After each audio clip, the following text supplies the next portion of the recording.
আসসালামু আলাইকুম রহমতুল্লাহি ওবারাকাতুহু।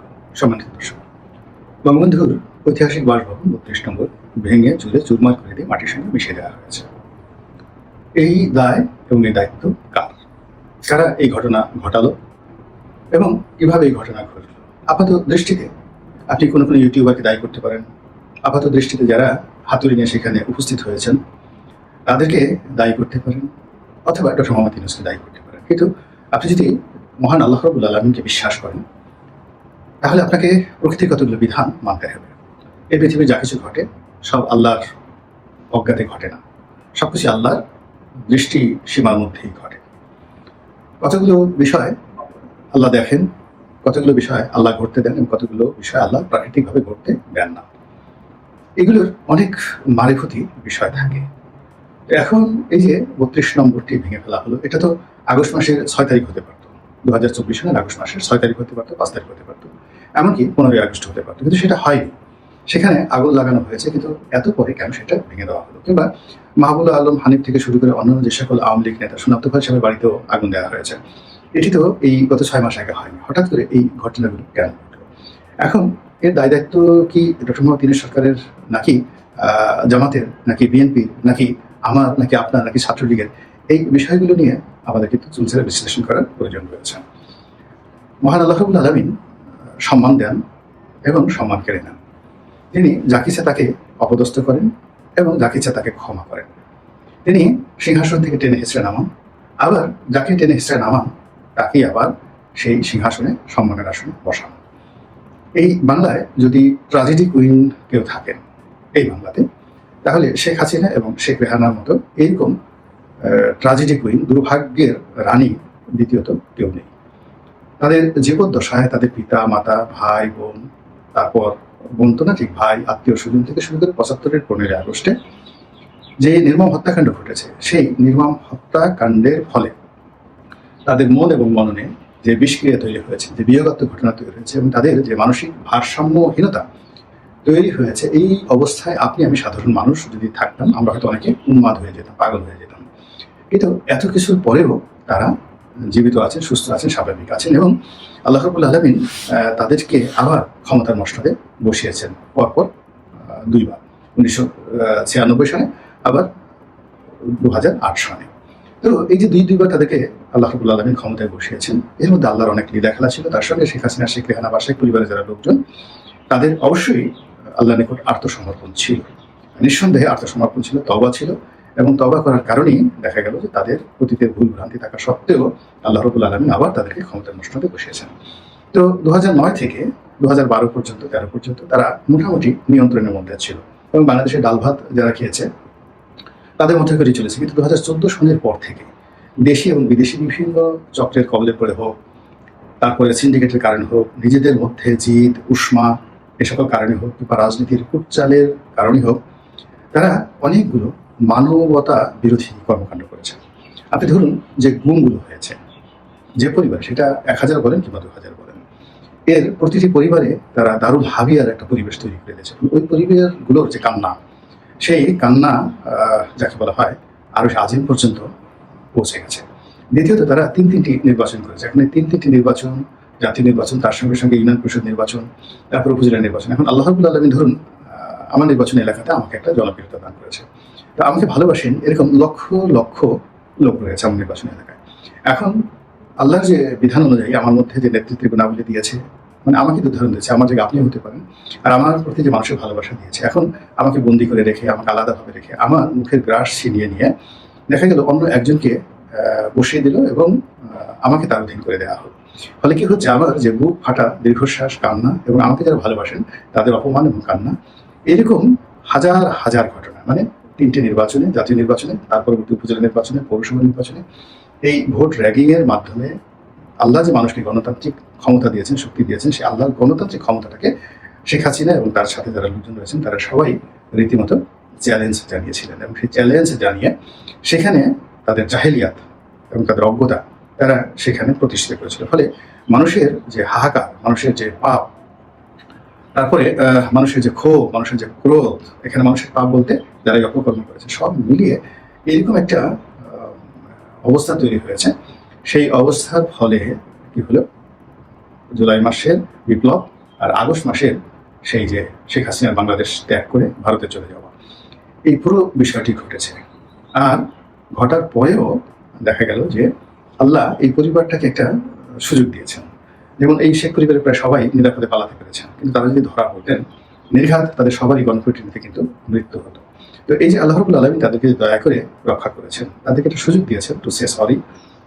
এবং যেহেতু আওয়ামী লীগ একটা বড় দল এবং এই দলের সঙ্গে লক্ষ লক্ষ নয় কোটি কোটি মানুষের অংশগ্রহণ আছে, আবার কোটি কোটি মানুষের মধ্যে একটা বিরাট অংশ রয়েছেন যারা নামাজ কালাম পড়েন, ভালো মানুষ, এবং শেখ হাসিনা অন্যায় জুলুম যাই করেন না কেন লক্ষ লক্ষ মানুষকে তিনি যেহেতু উপকারও করেন, তো সেই মানুষগুলোর দোয়ার কারণে তিনি হয়তো নিরাপদে বাংলাদেশ থেকে যেতে পেরেছেন। এখন সাধারণত যা হয় সেটি হলো আল্লাহ রাব্বুল আলামিন মানুষকে বিপদে ফেলে তাকে পরীক্ষা করেন এবং তাকে একটা সুযোগ দেন যে সে তার ভুল এবং ভ্রান্তিগুলোর ব্যাপারে তওবা করুক, ভুল স্বীকার করুক এবং আল্লাহর কাছে ফিরে আসুক। তো আওয়ামী লীগের যারা লোকজন এই গত 15টি বছরে অপকর্ম করেছেন, অন্যায় করেছেন, গত 6 মাসে আল্লাহ রাব্বুল আলামিন তাদেরকে অফুরন্ত সুযোগ দিয়েছেন, অফুরন্ত সুযোগ দিয়েছেন। সেই সুযোগকে গ্রহণ করে তারা তওবা করতে পারতো, আল্লাহর কাছে ক্ষমা চাইতে পারতো, জাতির কাছে বিনয়ী হতে পারতো, ক্ষমা চাইতে পারতো এবং একটি পরিশুদ্ধ রাজনীতি করার জন্য তারা সুযোগ খুঁজতে পারতো। কিন্তু সেটি না করে তারা সবসময় জনগণকে প্রভোগ করেছে, জনগণকে উত্তেজিত করেছে।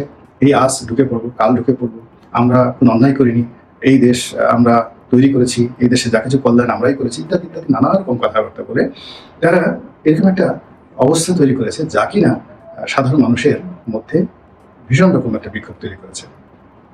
আমি কয়েকদিন আগে তৃতীয় মাত্রাতে একটা টকশো করেছিলাম, তো সেখানে খুব স্পষ্টভাবেই উপস্থাপক জিল্লুর রহমান তার যে প্রশ্ন ছিল যে আওয়ামী লীগ খুব দ্রুত ক্ষমতায় ফিরে আসবে কিনা, আমি বললাম যে না, কোনো অবস্থাতেই সম্ভব নয়। এর কারণ হলো আমরা ডক্টর মোহাম্মদ ইউনূসের ব্যাপারে খুবই বিরক্ত, সমন্বয়কদের ব্যাপারেও বিরক্ত, কিন্তু এর বিনিময়ে আমরা আবার আওয়ামী লীগের শাসনে ফিরে যাব এরকম অবস্থায় কিন্তু সাধারণ জনগণ যাচ্ছে না, আওয়ামী লীগের লোকজন যাচ্ছে। দ্বিতীয়ত আওয়ামী লীগকে যদি এই মুহূর্তে রাজনীতিতে আসতে হয় সেক্ষেত্রে সরকার এবং বিএনপি এই দুটো দলের পরিপূর্ণ নিরাপত্তা লাগবে, আদারওয়াইজ তারা ক্ষমতা আসাতে দূরের কথা রাজনীতি করতে পারবে না। এই জাস্ট 15-20 দিন আগে যে টকশোটি করলাম সেই টকশোতে কিন্তু আমি এই কথাগুলো সেখানে বলে এসেছি। তো এত কিছুর পরও আমরা যারা মোটামুটি নিরপেক্ষ অবস্থানে থেকে কথা বলার চেষ্টা করি, কখনো আওয়ামী লীগের পক্ষে যায়, কখনো বিপক্ষে যায়, কখনো জামাতের পক্ষে যায়, বিপক্ষে যায়, কখনো আওয়ামী লীগের পক্ষে যায়। সব দলেরই যেভাবে ভালো আছে, ভালো কাজগুলো বলতে হয়, আবার সব দলেরই ভুল আছে, ভ্রান্তি আছে। এমনকি ডক্টর ইউনূসেরও অনেক প্রশংসা আমি করেছি, তার সঙ্গে সঙ্গে আবার সমালোচনা করেছি। কিন্তু আমাদের দেশের যে মন মানসিকতা সেটা হলো যে আপনি যে কারো প্রশংসা করেন সেই লোকের সমালোচনা আপনি করতে পারবেন না, আর সমালোচনা যদি কারো করেন তার প্রশংসা করতে পারবেন না। তো এটা ইসলাম আসলে নিষিদ্ধ। ইসলামে আমরা যে কাফির বলি, কাফির শব্দটি কুফর থেকে এসেছে। কুফর শব্দটি হলো লুকিয়ে রাখা, মানে আপনি একটা বিষয় জানেন, ভালো একটা বিষয় জানেন, সেই বিষয়টা আপনি প্রকাশ করেন না, এটাই হলো কুফর বা কাফির। তো আল্লাহ রাসূল সাল্লাল্লাহু আলাইহি ওয়াসাল্লাম যে নবুয়ত লাভ করেছেন, এটি আরবের যত জ্ঞানীগুণী পণ্ডিত ব্যক্তি তারা সবাই জানতেন। আবু জেহেল, আবু লাহাব থেকে শুরু করে আবু সুফিয়ান সবাই জানতেন এবং তারা নিজেরা এই বিষয়গুলো নিয়ে আলাপ আলোচনা করতেন। কিন্তু নেতৃত্ব চলে যাবে বা লোকজন কি বলবে এই ভয়ে তারা কোনো অবস্থাতেই আল্লাহ রাসূলের যে নবুয়ত এটা মেনে নিতেন না। এই যে মেনে নিতেন না জানা সত্ত্বেও এখান থেকে আসলে মূলত কুফর শব্দটি এসেছে বা কাফির শব্দটি এসেছে। তদ্রুপ এখন এই আমাদের এই সমাজে বিএনপির ভালো দিকগুলো আপনি বললেন না, লুকিয়ে রাখলেন, জামাতের ভালো দিকগুলো বললেন না, আওয়ামী লীগের ভালো দিকগুলো বললেন না, ফলে কিয়ামতের ময়দানে ঠিক সেই আপনার অবস্থা আবু লাহাব, আবু জেহেল বা আবু সুফিয়ানের মতোই হবে। তো সেই দিক থেকে আমি আমার যে ক্ষুদ্র বুদ্ধি, সেই ক্ষুদ্র বুদ্ধি দিয়ে আমি আমার মতো করে বলি। ফলে অনেকেই বলে যে এর কোনো বাপ মানে, এ সকালে এক কথা বলে, বিকেলে এক কথা বলে।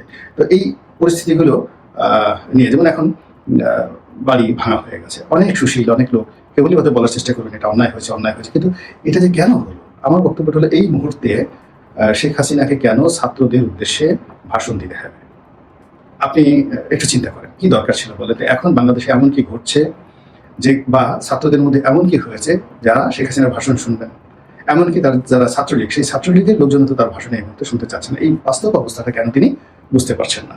তো তিনি যখন আবার ক্ষমতায় ছিলেন একই অবস্থাতে আমি শুনেছি যে তার যে ক্ষমতা হারানোর 1 সপ্তাহ আগের থেকেই তার আপনজন যারা আছেন, ইনক্লুডিং সালমান এফ রহমান, তারা সবাই কিন্তু তাকে বলার চেষ্টা করেছেন যে পরিস্থিতি নিয়ন্ত্রণের বাইরে কোনো কিছুই আমাদের অনুকূলে নেই, তো এই মুহূর্তে আমাদেরকে একটা নেগোসিয়েশনে যেতে হবে অথবা চলে যেতে হবে।